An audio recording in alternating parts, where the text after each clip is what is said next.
जय श्री ओम नमः सिद्धेभ्यः। जय श्री ओम नमः सिद्धेभ्यः। जय श्री ओम नमः सिद्धेभ्यः। नमो अरहन्ताणं नमो सिद्धाणं नमो आयरीयाणं नमो वज्रायाणं नमो लोये सबसाहूणम्। नमः समय साराय श्वानुभूत्या चकासते चित्स्वभावाय भावाय सर्वभावान्तरच्छिदे। मंगलमय मंगलकरन वीतराग विज्ञान नमो ताहि जाते भय अरहंतादि महान। करि मंगल कर हो महा ग्रंथ करन के काट। याते मिले समाज सब पावे निज पद राज। आचार्य कल्प पंडित टोडरमल जी द्वारा लिखित यह मोक्ष मार्ग प्रकाशक नामक ग्रंथ है। मंगलमय मंगलकरण इसके अर्थ यह ग्रंथ लिखा गया है। हमने भी अपने जीवन में मंगल करने की शुरुआत कर दी है। यहाँ मंगलमय कार्यक्रम दमोह नगर में आपके यहाँ हो रहे हैं और इसमें भगवान आत्मा की चर्चा आप रस लेकर सुन रहे हैं। अभी अपन ने बहुत सुंदर चर्चा सुनी। किसी का कोई प्रश्न हो, कोई शंका हो, कोई चीज़ समझनी हो तो वो पूछ सकता है। इतनी चर्चा में कुछ समझना हो तो कोई प्रश्न हो, कोई शंका हो। जिज्ञासा होना मुमुक्षु के जीवन में प्राथमिकता है कि अगर हमने तत्व सुना तो हमें कोई जिज्ञासा है उस संबंध में या हमारे सब समाधान हो गए हैं। टोडरमल जी का जो जीवन रहा, उन्होंने स्वयं प्रश्न उत्पन्न करके प्रश्नकार की भूमिका को भी निभाया और स्वयं ही उत्तर देकर समाधानकर्ता का निर्वाह भी किया। अतः हर प्रकरण में कुछ प्रश्न होना चाहिए, तब तो उसके समाधान हम अपने जीवन में खोजेंगे। यहाँ पर जीव अजीब तत्व का जो श्रद्धान है वो चौथे और सातवें अधिकार में टोडरमल जी ने कहा कराया है। समय सार जो है नाटक की शैली में लिखा गया और उसमें भी रंगमंच, जैसे ये रंगमंच है ना, मैं इतनी देर से देख रहा हूँ, ये इतनी सारी लाइटें लगी हुई हैं, ये मंच है, इस पे हम लोग बैठे हुए हैं और दर्शक लोग देख रहे हैं। यही है ना रंगमंच। क्या होता? यही होता। तो ये पूरा जीवन जो हम लोगों का मनुष्य जीवन है, ये एक रंगमंच है और इस रंगमंच पर हम नाटक करने के लिए आए हैं। किसी ने नाटक देखा इधर लोगों में से? और ये तो समय सार का प्रश्न नहीं है, हाथ उठा सकते किसी ने नाटक देखा हो। देखा है भाई साहब आप लोग? यहाँ होते नाटक?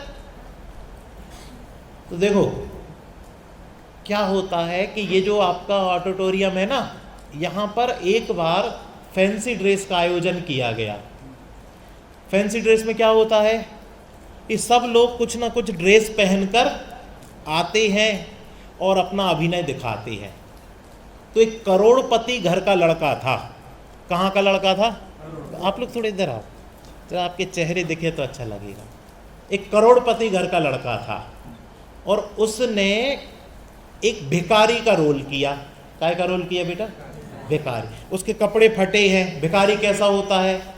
कपड़े फटे हैं तो थैगड़ा लगा है, पीली शर्ट है तो लाल रंग का थैगड़ा लगा है, चप्पल टूटी हुई है, बाल बिखरे हुए हैं, बिल्कुल कटोरा हाथ में लिए है। और वो यहाँ से आया और बस एक लाइन उसको डायलॉग बोलना था और यहाँ से निकल जाना था। तो वो आया और उसने बोला कि दे दे, अल्लाह के नाम पे दे दे। और इतने भाव विभोर होकर बोला कि जोरदार ताली पूरे सदन में बज गई और उसकी फर्स्ट प्राइज लग गई। फर्स्ट प्राइज, उसने जो अभिनय किया, कंपटीशन काहे के लिए होता, इसीलिए तो होता। अब फर्स्ट प्राइज लग गई तो उसको गौरव का अनुभव हुआ कि देखो मैंने क्या बढ़िया रोल किया है, और आज सबने तारीफ की, और जैसे ही वो उसको पुरस्कार मिला, बड़ा गर्व का अनुभव कि हाँ वास्तव में मेरा अभिनय। मेरा प्रश्न ये है कि जिस समय वो अभिनय कर रहा है और कॉन्फिडेंस से बोल रहा है, उस समय क्या वो अपने आप को भिखारी मान रहा है? नहीं मान रहा। पीछे से बोलो भैया, उसकी फर्स्ट प्राइज कैसे लग गई? उसमें कोई कमी की क्या उसने अभिनय में? अभिनय तो बहुत जोरदार था, लेकिन आपको पता है इधर पीछे एक कमरा है जिसमें कपड़े रखे रहते हैं। वो अपने कपड़े उतार के आया था, गाड़ी की चाबी उसमें रखी थी, उसके जूते रखे थे, उसकी 4 व्हीलर की चाबी थी। इतने में कोई चुरा के ले गया। अब उसको वापस घर जाना है, तो अब उसके पास पैसे भी नहीं है, क्योंकि किसी ने डाला तो कुछ नहीं था उसके में। अब वो साइकिल चलाकर टूटी चप्पल से फटे हाल कपड़े अपने घर जा रहा है। बताओ वो क्या अनुभव करेगा अपने आप को? भिखारी अनुभव करेगा कि करोड़पति? अच्छा, हालत देख रहे हो उसकी, फटे हाल है, पैरों में चप्पल टूटी है, कपड़े अच्छे नहीं है, बाल बिखरे हैं। श्रद्धान कितना उसका बिगड़ेगा? भिखारी, और फर्स्ट प्राइज मिली है, अब तो भिखारी मान लो, मानेगा?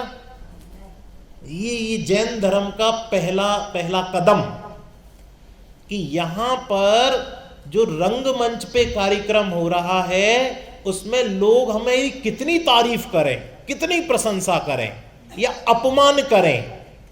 मान मिला जी भर भर के, अपमान मिला जी भर भर के, इस मान अपमान के खेल में हम मस्त रहते हैं, ज्ञानी मस्त रहते हैं। सुख आते हैं दुख आते हैं, इन आते जाते सुख दुख में हम मस्त रहते हैं, हम मस्त रहते हैं। खूब अपमान मिला, खूब प्रशंसा मिली, लेकिन उसका जो करोड़पति का श्रद्धान है वो डिगा क्या? वो नहीं डिगा, 1 इंच भी इधर से इधर नहीं खिसका। ये रंगमंच है। ऐसे ही हम लोगों का जीवन, उदाहरण में आप लोगों ने जितने आंसर दिए सब सही और सब आप पास हो गए। अब अपने जीवन पे लाओ। पहली बात तो, क्या आप अपने आप को रंगमंच पर एक कलाकार मानते हो कि नहीं? पहली बात कि हमें भी एक रोल मिला है। हम लोगों को पुरुष का रोल मिला है, आप लोगों को महिलाओं का रोल मिला है। किसी को ब्रह्मचारी का रोल मिला है, किसी को शादीशुदा का रोल मिला है, किसी को करोड़पति का रोल मिला है, किसी को रोडपति का रोल मिला है, किसी को प्रवचन करने का रोल मिला है और किसी को सुनने का रोल मिला है। और हम क्या मानते हैं? बस उस रोल में हम इतने डूब जाते हैं कि अच्छा हो गया तो मैंने किया और बुरा हो गया तो वो माइक ठीक नहीं था। अरे लोग ही नहीं आए थे, खाली कुर्सियों को क्या सुनाता? भैया ये रोल है, किसी को सुनाने की जरूरत नहीं है, खुद में समाने की जरूरत है। तुम्हारे सुनने से कोई सुनता नहीं और आत्मा कभी बोलता नहीं, तो क्यों इतना उद्यम कि अपने में समाने के लिए? ये तत्व ज्ञान अपने में समाने के लिए है। तो ये रंगमंच है। इस रंगमंच पर हम लोगों को रोल दिया गया है। इसको बोलते औदेक भाव, कर्म के उदय से होने वाले भाव। कर्म जीव है कि पुद्गल? बोलो, पुद्गल है। तो कर्म के उदय से जो भाव होंगे वो कैसे होंगे?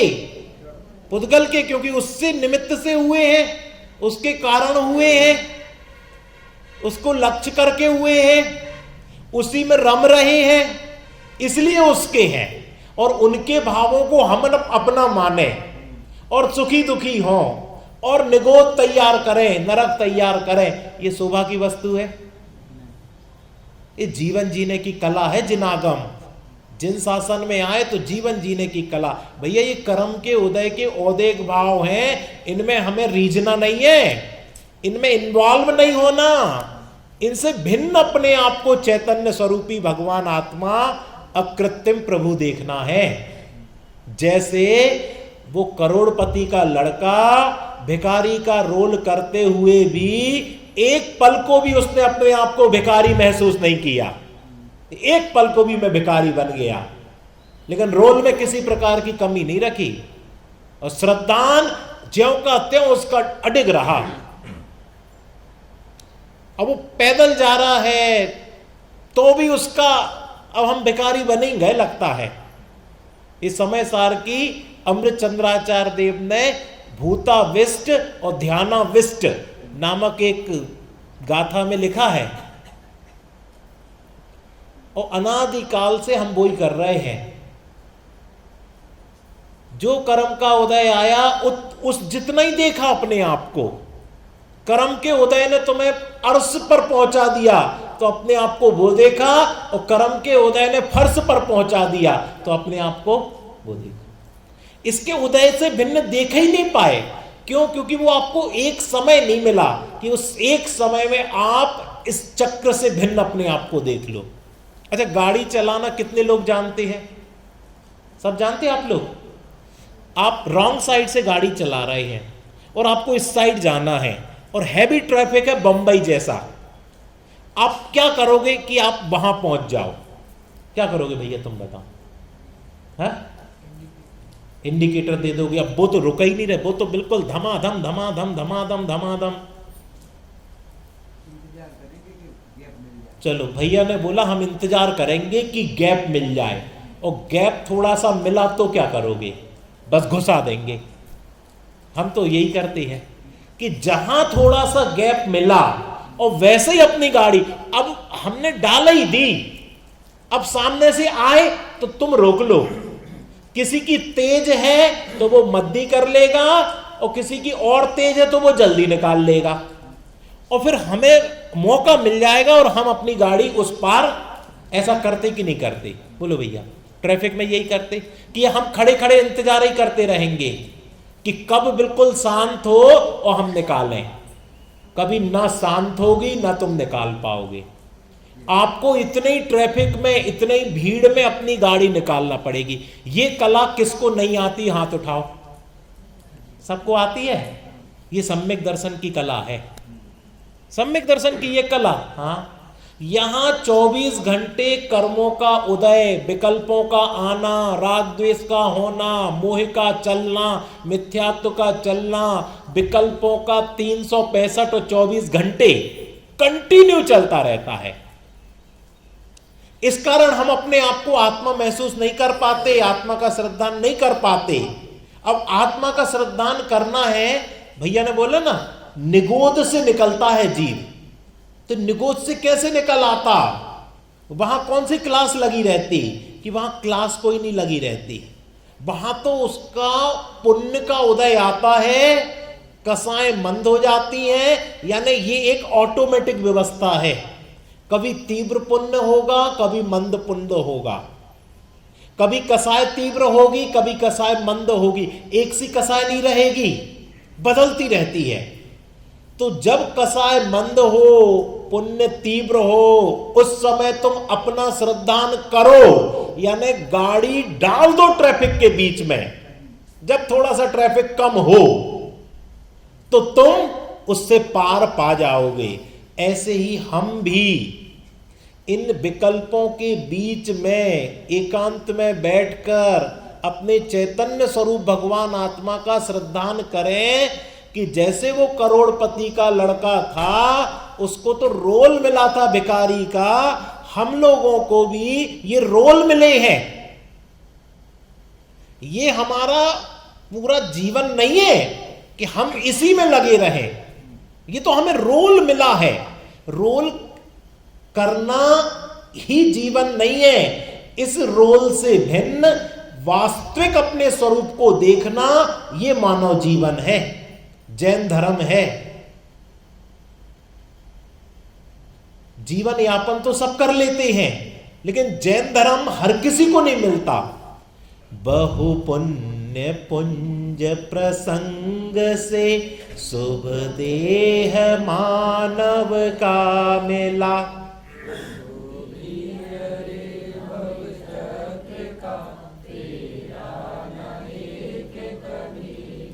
सबको याद है,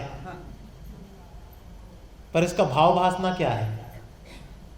आप लोग जितने यहां बैठे हो, कितना टिकट लगा है? सुबह भाई साहब ने बताया था टिकट, कितना टिकट लिया आप लोगों ने? फ्री में आ गए? तो भैया बहुत पुण्य, एक माउंट एवरेस्ट जितना पुण्य खर्च करके आप यहां बैठे हो, तब आचार्य कुंद कुंद और अमृत चंद्र देव की वाणी सुन रहे हो। पहली बात तो ये नक्की करो, फोकट में कोई नहीं बैठा। इस हाल का तो किराया लगा है, वो आपको नहीं देना, वो तो संस्था दे देगी। लेकिन आप भी जो आए हो ना, वो फोकट में नहीं आए। इतना पुण्य, क्योंकि मनुष्य जीवन की यहां बैठकर कितनी सांसें ली आपने, कितनी सांसें ली यहां बैठकर, और एक सांस लेना बहुत पुण्य का उदय आपका चला गया, पुण्य चला गया, और काम किया नहीं है। इसलिए पुण्य जब जा ही रहा है, खर्च हो रहा, तो काम भी कर लो। ये काम क्या है? अपने स्वरूप के साधन का विश्वास। मैं कौन हूं? मैं करोड़पति हूं कि फटेहाल हूं? करोड़पति हूं, ये विश्वास करना है। मग्नता करना, सुबह के प्रवचन में भाई साहब ने कहा, क्या करना? मग्नता, और कुछ नहीं करना। अब आप लोग पूछोगे, वो लड़का तो पहले से करोड़पति था, उसको भिखारी का रोल मिला, हम कहां हैं पहले से करोड़पति? ऐसा प्रश्न हो सकता ना भैया, हम कहां हैं पहले से करोड़पति? तो आचार्य कहते हैं, आचार्य कल्प टोडरमल जी कहते हैं, अमूर्तिक प्रदेशों का पुंज, प्रसिद्ध ज्ञानादि गुणों का धारी, अनादि निधन वस्तु आप हैं। आम आदमी पार्टी नहीं, कौन? आप, यानी आप। लो, अब पता चल गया। ये टोडरमल जी कह रहे हैं अमूर्तिक प्रदेशों का पुंज, लखपति करोड़पति का नहीं, अमूर्तिक। यहां जो बैठा हुआ है ना, ये तो पुद्गल का ढांचा बैठा, रंगमंच है ना, तो ये पुद्गल बैठा है। पुद्गल के साथ और क्या बैठा है? अमूर्तिक प्रदेशों का पुंज, जो आंखों से नहीं दिखेगा। प्रसिद्ध ज्ञानादि गुणों का धारी, जो ज्ञानादि गुण प्रसिद्ध हैं लोक में। आज पूरे लोक में ज्ञान की पूजा होती है। ज्ञान की पूजा, इंफॉर्मेशन टेक्नोलॉजी, आईटी, ये क्या है? ज्ञान। ज्ञान ही तो है, जानकारी। जानकारी है तो आज आप पुजोगे, और आपके पास जानकारी नहीं है तो आपको बाहर निकाल दिया जाएगा। अगर आप आईटी में भर्ती हो गए और आपने उतनी पढ़ाई की और फिर पढ़ाई नहीं की, तो कितने साल तक आप टिके रहोगे? साल भर नहीं, 6 महीना में नई लैंग्वेज आ जाती, नए नियम आ जाते, नई। पहले फ्लॉपी चलती थी, अपन जब जयपुर में थे, फिर सीडी चलने लगी, फिर डीवीडी चलने लगी, फिर MP3, फिर फ्लॉप वो आई, पेन ड्राइव। अब फ्लॉपी है क्या? सीडी है क्या? डीवीडी है क्या? पेन ड्राइव है क्या? सब गोल हो गए। सिम आ गई, फिर माइक्रो सिम आ गई, फिर नैनो सिम आ गई, अब बिना सिम के ही आ गया। यानी आप अगर जानकारी में थोड़े से पिछड़े और आप आउट ऑफ डेट हो गए, यानी विश्व में ज्ञान की पूजा होती है। किसकी पूजा होती है? ज्ञान की। अगर आपको ज्ञान है तो आप कंपटीशन में रहोगे, नहीं तो बाहर। ऐसे ही प्रसिद्ध ज्ञानादि गुणों का धारी, मैं हूं वो ज्ञान का धारी। हम भी इस ज्ञान का उपयोग करते हैं व्यापार करने में, नौकरी करने में, घर गृहस्थी चलाने में, पैसे कमाने में। ये ज्ञान का उपयोग है कि दुरुपयोग है? लेकिन हमें क्या लगता, हम बड़े चतुर हैं, हम बहुत सीमित साधनों से बहुत अच्छे से मैनेज करके अपनी जीवन की गृहस्थी को चला रहे हैं, और हमने इतनी चला ली है। भाई साहब, पता इसके बाद तुम कहां जाओगे? तुमने ज्ञान का मैनेजमेंट तो किया, पर यह मैनेजमेंट किया कि इसके बाद हम अगले भाव में क्या करेंगे, उसकी भी कोई तैयारी की, प्लानिंग की, तो हम तुम्हें ज्ञान की मूर्ति मान लें और तुम इसी भाव का मैनेजमेंट करते रहे। और अभी कुछ समय से तो ये स्थिति है कि एक जन की 13वीं हो नहीं पाती है और दूसरे जन जाने के लिए तैयार हो जाती है। ये कैसा कोरोना के बाद माहौल आ गया कि 13 दिन, 20 दिन, 25 दिन पूरे हो नहीं पाते और पता चलता कि दूसरे की खबर आ गई। कहां जाएंगे हम दूसरे भाव में? उसके लिए कोई तैयारी की? कब करेंगे? अब तो बाल, युवा, वृद्ध देख के मृत्यु नहीं आती।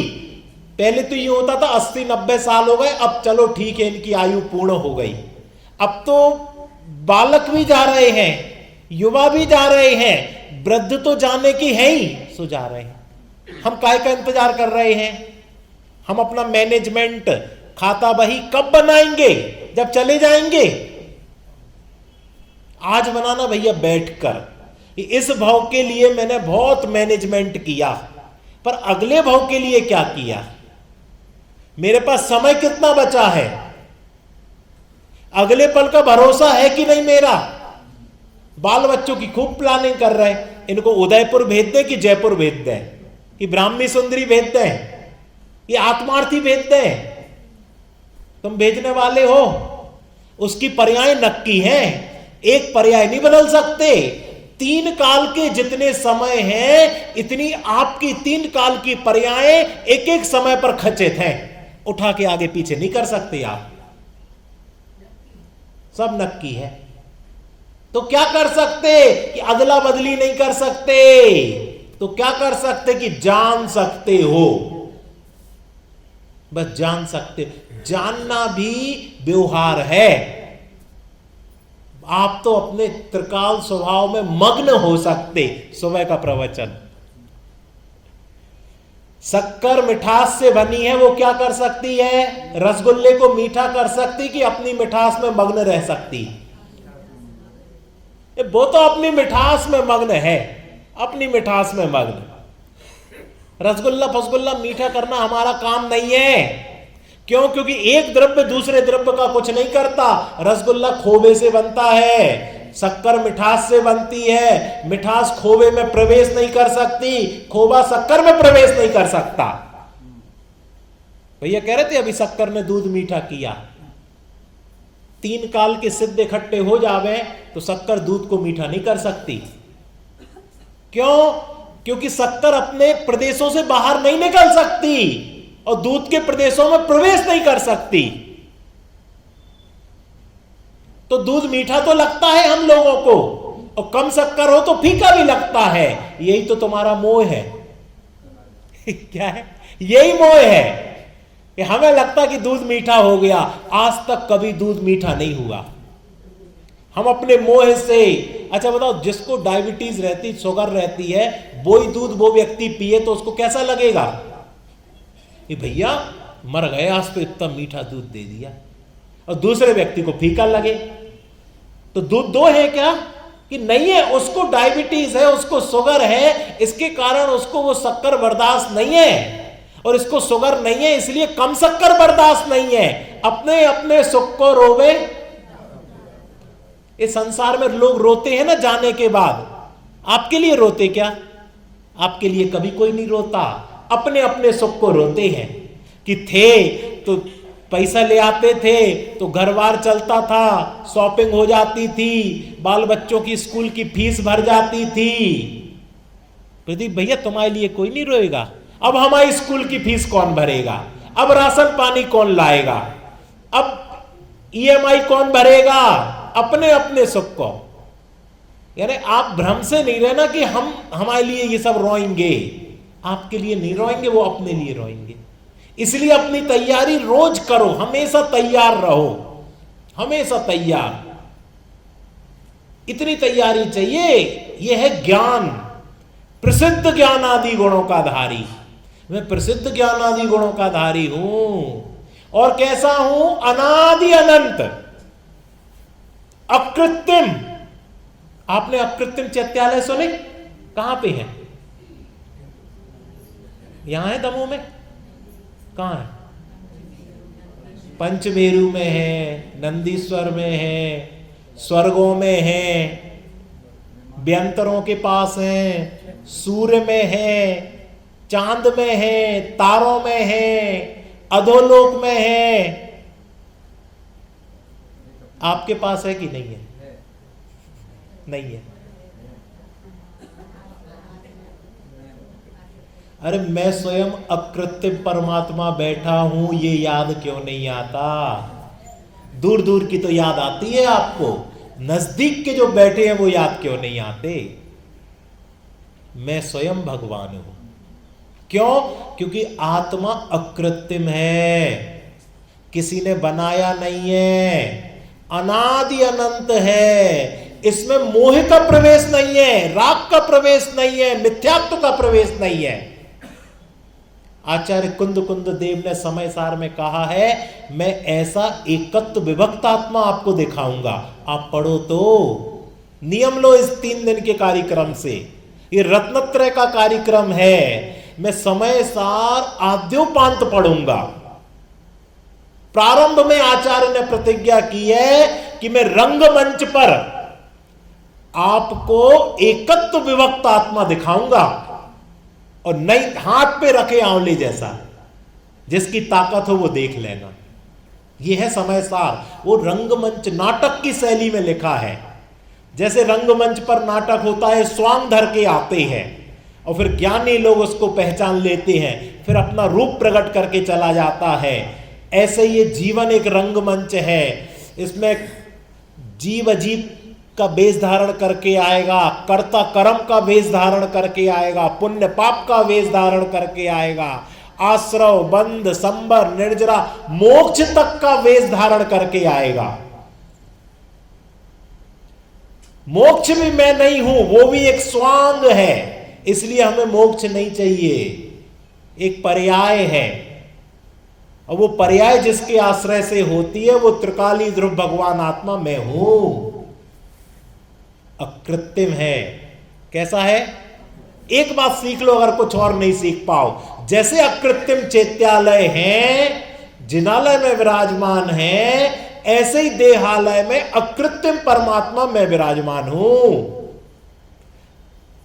अब उदाहरण याद करो। एक ही उदाहरण है। क्या उदाहरण से बात शुरू हुई थी? भिखारी। वो करोड़पति का बेटा है कि भिखारी है? बोलो भैया। करोड़पति। तुम कौन हो? बोल दो। है?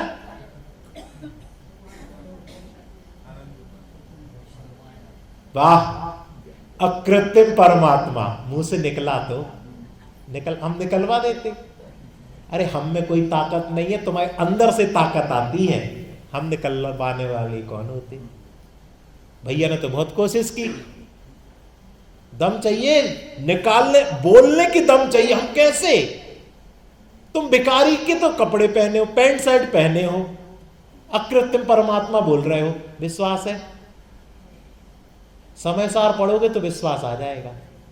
गुरुदेव के हाथ में समय सार आया था ना, ओहो, ये तो अशरीरी होने का शास्त्र है। कहां हम इस प्राप्त पर्याय में तन्मय होकर भटक रहे थे। दया पालो। स्थानकवासी परंपराएं में जैसे अपने यहां अहिंसा परमो धर्म है, उनका यहां दया धर्म है। दया पालो, दया पालो, दया पालो, जीवों की दया पालो। उनके यहां जो मुनि बन जाते बस दया पालो। इस जो एकेंद्री होते, एकेंद्री की दया पालो। पृथ्वी जल अग्नि वायु वनस्पति, इनकी दया पालो। 45 साल तक इसी में रहे आए गुरुदेव। और जब 45 साल बाद समय सार मिला, 13 साल पहले मिल गया था, परिवर्तन के 13 साल पहले। तो उनने कहा हो शास्त्र तो ये है, जैन धर्म तो ये है, दिगंबर धर्म तो ये है। ओहो, मैं तो मुनिराजाओं को दासानुदास हूं। और अष्टमी का उपवास रहता था, तो सप्तमी के एकासन किया और समय सार लिया और निकल गए जंगल में, गुफाओं में, एकांत में, और बस समय सार पढ़ना चालू कर दिया। आदि सप्तमी, पूरी अष्टमी, आदि नौमी, इतना पढ़ा और फिर उसके बाद वापस आए। ऐसे करके समय सार पढ़ा। हम आपसे ये अपेक्षा रखते हैं, क्या आप ऐसे समय सार पढ़ सकते हो? अगर तुम्हें अकृत्रिम परमात्मा पे भजन चाहिए, भजन, तो नियम लेके जाना आज कि मैं समय सार अद्योपांत पढ़ूंगा। एक एक गाथा नहीं समझ में आएगी तो भी पढ़ूंगा। इतने शास्त्री विद्वान है, मैं उनकी जान खा लूंगा, पढ़ाओ हमें। मैं चैन से नहीं बैठने देंगे यहां जो शास्त्री विद्वान है, भैया आप तो हमें पढ़ाओ, हमें तो भजन चाहिए अपने पर। कैसे आप भजन से बोल रहे हो? हमने कई बार पढ़ा, इसको पूरा पढ़ा है शुरू से लेकर आखिरी तक। एक ही धारा में अमृत चंद्राचार्य देव अपने अमृत को बरसाते हैं, और जो पीता है वो अमर हो जाता है। अमृत पीने से अमर हो जाते, कुंदन हो जाते, कुंद कुंद आचार्य देव के कुंदन को पीने से। ये कुंद कुंद का प्याला कोई पिएगा अनुभव वाला, ये शाश्वत सुख का प्याला कोई पिएगा हिम्मत वाला। हिम्मत चाहिए। जिसको संसार से भय लगे, डर लगे, संसार से उदासी आ गई हो, संसार में कोई अपना ना लगे और मोक्ष मार्ग ही अपना लगे, इतनी हिम्मत चाहिए। पर से विभक्त, 100 में एकत्व, उसको आत्मा दिखेगा। अरे आत्मा दिखेगा नहीं, वो स्वयं आत्मा है, वो हर सांस में अनुभव कर रहा है। आवाल गोपाल सबको आत्मा सहज अनुभव में आ रहा है। मानो या ना मानो, आप नहीं मान रहे हो, जो मान रहा है वो ज्ञानी और जो नहीं मान रहा वो अज्ञानी। इतना सा खेल है। ज्ञान में तो सबके आ रहा है, सबके। बिना ज्ञान का कोई बैठा क्या यहां? पर उस ज्ञान का उपयोग इंफॉर्मेशन टेक्नोलॉजी में कर रहे हैं, मोबाइल चलाने में कर रहे हैं, पैसा कमाने में कर रहे हैं, घर गृहस्थी चलाने में कर रहे हैं, और उसी ज्ञान में अपने आप को गायक देख सकते हो। ज्ञान कोई दूसरा नहीं रहेगा, यानी मटेरियल आपके पास है, पर देखने की कला चाहिए। पर द्रव्यंते भिन्न आप में रुचि, बस ये कला। उस जो फटे हाल भिखारी, उसको कला है कि मैं करोड़पति हूं। कपड़े कैसे ही हो, हमारे कपड़े कैसे ही हो, हम कंगाल हो कि सेठ हो, इसकी कोई जरूरत नहीं है। वक्ता की श्रोता कोई जरूरत नहीं है। वो खुद लिख रहे छठी गाथा में, क्या लिख रहे? ना मैं प्रमत्त हूं ना अप्रमत्त हूं। प्रमत्त का मतलब पहले गुण स्थान से लेकर 6वें गुण स्थान तक मैं नहीं हूं। तो फिर 7वें वाले कि नहीं, मैं 7वें से लेकर 14वें वाला भी नहीं हूं। तो कौन हो? मैं तो एक ज्ञायक भाव हूं।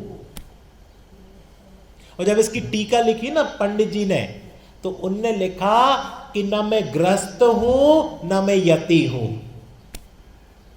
क्यों? क्योंकि वो मुनि थे, तो वो मुनि 6वें 7वें गुण स्थान में झूलते थे। तो उनने ये लिखा कि ना मैं 6वें गुण स्थान वाला हूं ना 7वें गुण स्थान वाला हूं। फिर बनारसी दास जी आए, तो उनने देखा कि हम तो अभी ग्रस्त हैं, हमें मुनि बनना है, हमें ये विकल्प है। तो उन्होंने कहा ये विकल्प भी तोड़ो। तो उनने लिखा ना मैं ग्रस्त हूं ना मैं यति हूं, मैं तो एक ज्ञायक भाव हूं। ये वजनदारी, अपने स्वरूप का विश्वास, यह है अकृत्रिम परमात्मा। अब मोह प्रवेश करके देखे मेरे में कि साहब पहले तो करता था ना, अब नहीं कर रहा, चलो कोई बात नहीं। पहले तो करता था कि पहले भी नहीं कर सकता, तो फिर हम मोही कैसे हैं कि तुम भ्रम से मोही हो? कैसे मोही है? भ्रम से मोही। समय बता देना, अभी ये घड़ी नहीं लगाए। आपने स्फटिक मणि की प्रतिमा देखी? कहां? सागर में है एक, सागर में एक सबसे बड़ी, विश्व की सबसे बड़ी स्फटिक मणि की प्रतिमा सिद्धायतन में है। उस स्फटिक मणि की प्रतिमा के पीछे एक दीपक जलाओ, अच्छा बड़ा दीपक जलाओ, तो वो प्रतिमा कैसी दिखेगी? सुर्ख लाल, एकदम दहकते हुए अंगारे जैसी दिखेगी कि नहीं दिखेगी? किसी ने नहीं देखी क्या? किसने नहीं देखी? हाथ उठाना। आपने स्फटिक मणि की प्रतिमा नहीं देखी? आप सागर पधारो, उसमें से आर पार सब दिखता है। यहां से देखो तो पीछे का भी दिखेगा, उसके पीछे से पीछे क्या हो रहा सब दिखेगा ऐसा। और कोई भी रंग आएगा तो वो रंग, जैसे हरा रंग का पत्ता आया तो पूरी प्रतिमा हरी, लाल रंग की लाइट आई तो पूरी प्रतिमा लाल। अब समझ में आ गया सबको? अब उस प्रतिमा के पीछे लाल रंग का एक दीपक जल रहा है और पूरी प्रतिमा लाल दिख रही है। अब उस प्रतिमा को सुर्ख लाल से अलग करना है तो क्या करना पड़ेगा? सर्वसम्मति से यही उत्तर है। बोलो भाई साहब, आप बोलो। दीपक नहीं हटाना पड़ेगा? आपने सही से देखी नहीं, या आप स्फटिक मणि को पहचानते नहीं हो। दीपक की लालामी कितनी प्रवेश कर गई उस मणि में? वो कितनी लाल हुई? कितने % लाल हुई है? भाई साहब, जिसने कहा था दीपक हटाना पड़ेगा, हृदय पर हाथ रखो, उस दीपक के कारण वो कितने % लाल हुई है? और कितने % लाल दिख रही है? दिख रही है 100%, पर हुई है क्या? अब दीपक हटाना पड़ेगा। सम्यक दर्शन हो गया, हो गया सम्यक दर्शन। सम्यक दर्शन कोई दूसरी चीज थोड़ी ना है। ये जो हटाहटी की भाव चल रहे थे ना, हमें हटाना पड़ेगा, बुझाना पड़ेगा, लाना पड़ेगा, स्वच्छ करना पड़ेगा, ऐसा करना पड़ेगा, वैसा करना पड़ेगा, यही मिथ्या दर्शन है। बहुत सही बोल दिया था अभी तुमने। कुछ नहीं करना। सुर्ख लाल के काल में भी स्फटिक मणि की जो प्रतिमा है, धवल, उज्जवल, निर्मल, अपने स्वभाव में मग्न है। लालामी उसमें प्रवेश नहीं करती। लाल हमें दिखती जरूर है, पर वो लाल हुई है क्या? स्पर्श नहीं किया। सुर्ख लाल के काल में भी वो तो शांत भाव रूप है। ऐसे ही क्रोध के काल में ये अकृत्रिम परमात्मा तमतमाता हुआ क्रोध के काल में भी अपने ज्ञान दर्शन में शांत भावों में मग्न है। क्रोध प्रवेश नहीं करता। समय सार की गाथा बोलो। उपयोग है उपयोग में उपयोग नहीं, क्रोधादि में है क्रोध, क्रोध विषय है निश्चय। एक कुंद आचार्य ने अपने हाथों से, इन्हीं हाथों से ताड़ पत्रों पे छेद कर करके मूल गाथाएं लिख के गए हैं। उपयोग में क्रोध प्रवेश नहीं करता, हम में क्रोध प्रवेश नहीं करता, मान प्रवेश नहीं करता, राग प्रवेश नहीं करता। नहीं तो फिर हम अकृत्रिम कैसे कहलाने? जैसे उस प्रतिमा में हरा, नीला, पीला, गुलाबी, काला रंग प्रवेश नहीं करता, 1% नहीं करता, पर दिखती है लाल, पीली, हरी, गुलाबी, काली, पर हो जाती क्या? तो आप क्रोधी हो जाते कि नहीं? बोलो दादा।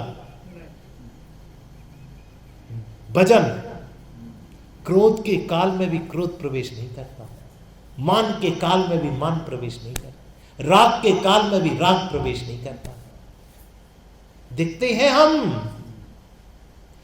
ये शरीर ने आत्मा में प्रवेश नहीं किया, आत्मा शरीर में प्रवेश नहीं करती। ये मूर्तिक पुद्गल का पिंड है, वो अमूर्तिक पुद्गल का अमूर्तिक ज्ञानादि गुणों का धारी है। संध्या ही नहीं बैठती, कैसे प्रवेश करे? छुए कैसे? छुए ही नहीं सकती। अरूपी चीज है, ये रूपी है, कैसे छुए? वो पुद्गल का है, ये जीव का है, कैसे छुए? यही ऊहापोह चलना चाहिए आपकी। और बिना स्वाध्याय के नहीं चलेगी। जिसको आत्मा को देखना है, नियम करके 4-6 घंटे। गुरुदेव की जयंती मनाई, हमने 10 पॉइंट रखे थे। पहला पॉइंट था गुरुदेव के 45 साल का जीवन देखना है और प्रवचनों का सार देखना है। 10 पॉइंट बनाए थे। पहला पॉइंट था 4-6 घंटे स्वाध्याय जोइए। अगर तुम्हें आज आत्मा अच्छा लगा, आत्मा की बात अच्छी लगी, तो 2-4 ही घंटे आचार्यों को पढ़ना चाहिए, मुनिराजों को, विद्वानों को पढ़ो आप। जिसकी स्वाध्याय की रुचि थी, 3 महापुरुष हैं। गुरुदेव श्री की स्वाध्याय की रुचि जन्म से थी। वो दुकान पे बैठते थे तो शास्त्र पढ़ते थे। स्थानकवासी संप्रदाय में थे तो स्थानकवासी के पूरे शास्त्र पढ़ लिए, दिगंबरों के पढ़ लिए, और कोई शास्त्र आए तो वो भी पढ़ लिए। युगल जी का जीवन पढ़ रहे थे। युगल जी को खूब पढ़ने की रुचि थी, उन्होंने एमए तक किया उस काल में, और फिर सोनगढ़ गए सो वहां पढ़ा। डॉक्टर साहब को खूब पढ़ने की रुचि थी, सो पहले ग्रंथ पढ़े, लेकिन भाव उतने समझ में नहीं आए। जब गुरुदेव को पढ़ा, आत्म धर्म मिला, वहां गए, खूब स्वाध्याय किया, और आप देखो। इसलिए एक जिज्ञासा करना, हमें पढ़ना है 2-4 घंटे मोबाइल स्विच ऑफ करके। ये बैरी है, बैरी, ये नया मिथ्यात्व है, उसके कारण आप पढ़ नहीं सकते। स्विच ऑफ कर देना और 2-4 घंटे बैठक बैठकर नियमित। और ये जितने शास्त्रीय विद्वान हैं, इनका उपयोग करो। स्वाध्याय बहुत जरूरी है। ये बल हमें आया ना, इस स्वाध्याय के बल से आया कि हम अकृत्रिम परमात्मा, निचोड़ है। 20-25 साल तक मथा है इसी एक चीज को, कैसे हैं आप, कैसे हैं, कैसे हैं, परिपूर्ण है। अहमिको खलु शुद्धो, कुंद कुंदाचार्य के मूल शब्द है अहमिको, मैं एक हूं। खलु शुद्धो, खलु शुद्धो का मतलब निश्चय से शुद्ध हूं कि मैं शुद्ध हूं, यह निश्चय कहता है। निश्चय से शुद्ध नहीं हूं, अरे मैं त्रिकाल शुद्ध हूं, यह निश्चय नहीं कहता है। हम नयों से शुद्ध नहीं है, हम शुद्ध हैं, ये नए कहते हैं। वजनदारी किस पे आना चाहिए? नए पे कि अपने पे? मैं शुद्ध हूं, मैं अकृत्रिम हूं, अनादि अनंत हूं, जो ये बताता है वो निश्चय नहीं है। इसलिए इस मोह को अब तो छोड़ो। अब नहीं छोड़ोगे तो कब छोड़ो? कल का भरोसा नहीं, घर तक पहुंचने का भरोसा नहीं, इसलिए यही छोड़ो, अभी छोड़ो। कितने लोग घर पहुंच जाएंगे? हाथ उठाओ। भरोसा नहीं है भैया, हम घर तक भी पहुंच रहे। क्यों? क्योंकि ये आयु है ना, इसका कोई भरोसा नहीं है, पहुंच भी पा रहे कि नहीं। इसलिए अभी छोड़ो। तुम्हारा क्या बिगड़ रहा है? और कोई काम तो नहीं छुड़वा रहे हम, ना दुकान छुड़वा रहे, ना घर गृहस्थी छुड़वा रहे, ना कपड़े लत्ते छुड़वा रहे, ना बैंक बैलेंस छुड़वा रहे, ना परिग्रह छुड़वा रहे। जिससे प्रेम है कोई चीज नहीं छुड़वा रहे। क्या छुड़वा रहे? इस मोह को अब तो छोड़ो।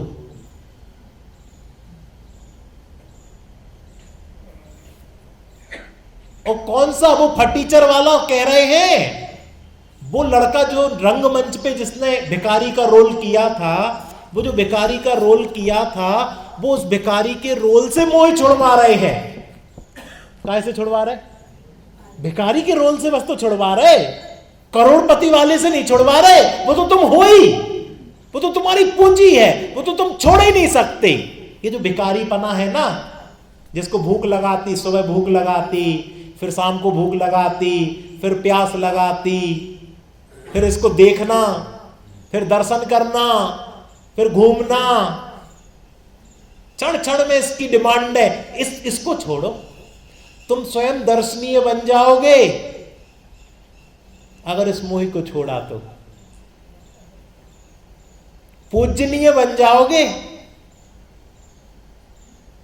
अभी दर्शनीय बन जाओगे, भविष्य में पूजनीय बन जाओगे। जिन्होंने मोह छोड़ा आज सिद्धालय में है, मोह ने उनको छोड़ दिया। ये तो संसार की रीति है, हम आपको छोड़ दें तो आप हमें पकड़े रहोगे, आप हमें छोड़ दोगे। आपने मोह छोड़ा, मोह ने आपको छोड़ा। भैया यहां दाल गलने वाली नहीं है। अब इसको क्रोध ज्यादा आता नहीं, अब ये मान ज्यादा करता नहीं, राग द्वेष करता नहीं। यहां क्या करे फोकट में, चलो किसी और को पकड़ेंगे।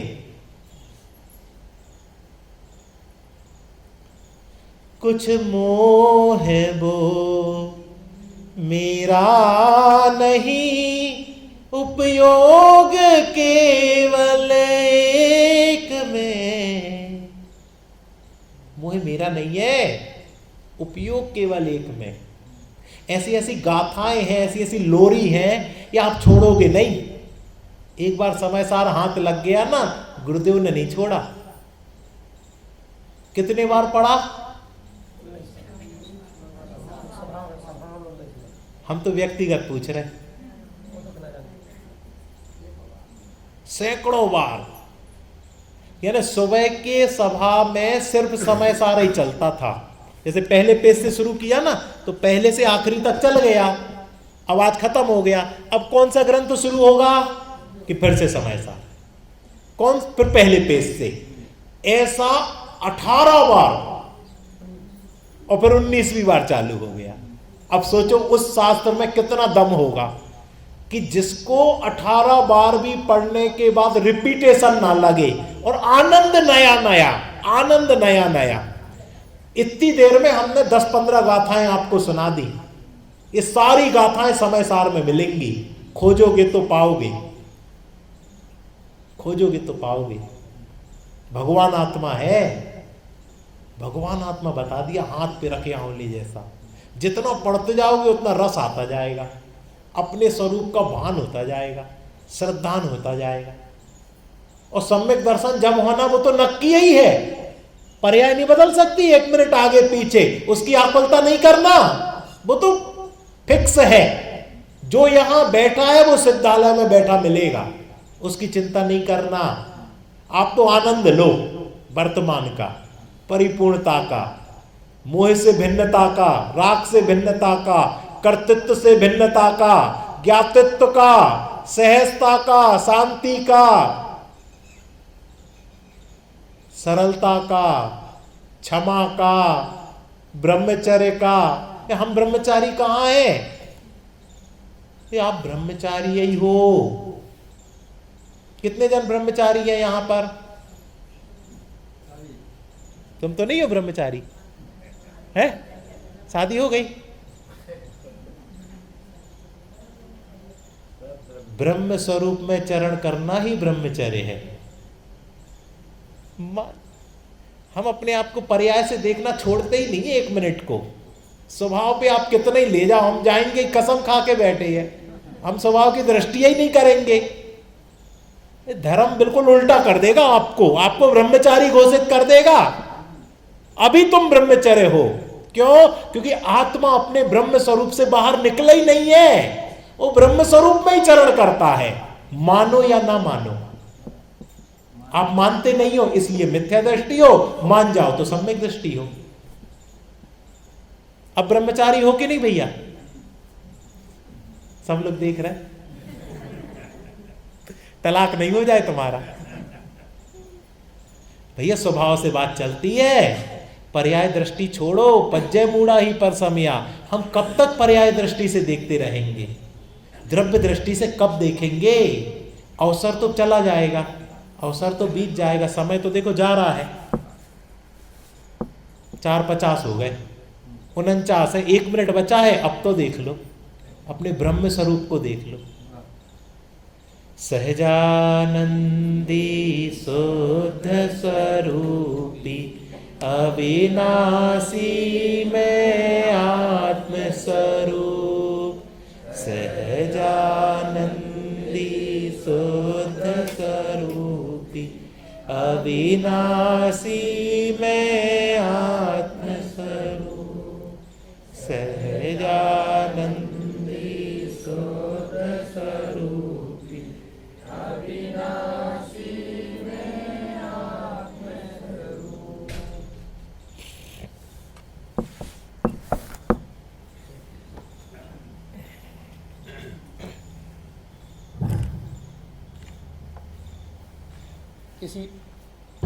इसी प्रकार की भगवान महावीर की मंगलमय देशना का शुभ अवसर सायकाल बेला में 7:30 बजे से यहाँ पे भक्ति मंगल पाठ का कार्यक्रम है।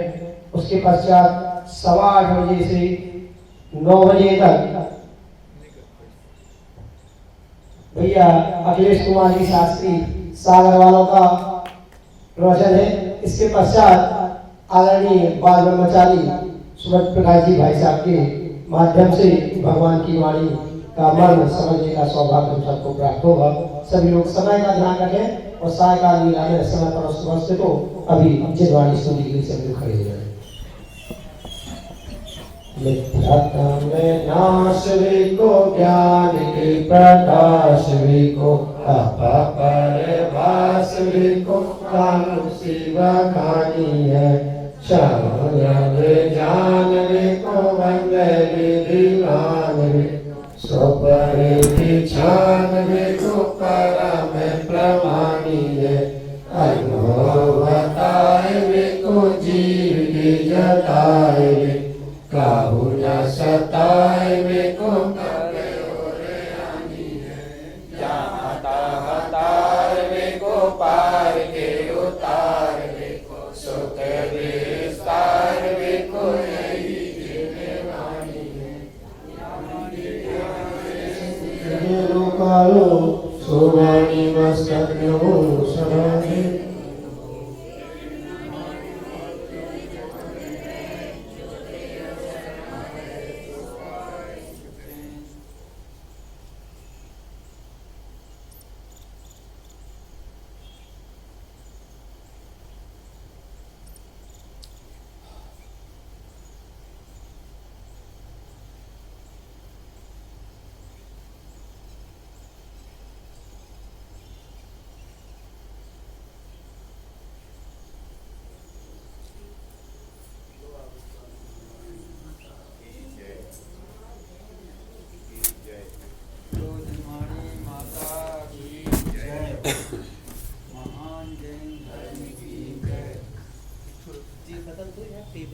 सभी इंश्योरेंस की व्यवस्था ट्रस्ट के तरफ से की गई है। तो सभी इंश्योरेंस का काम करके जाएं और यहाँ से निकलकर बाहर निकलें।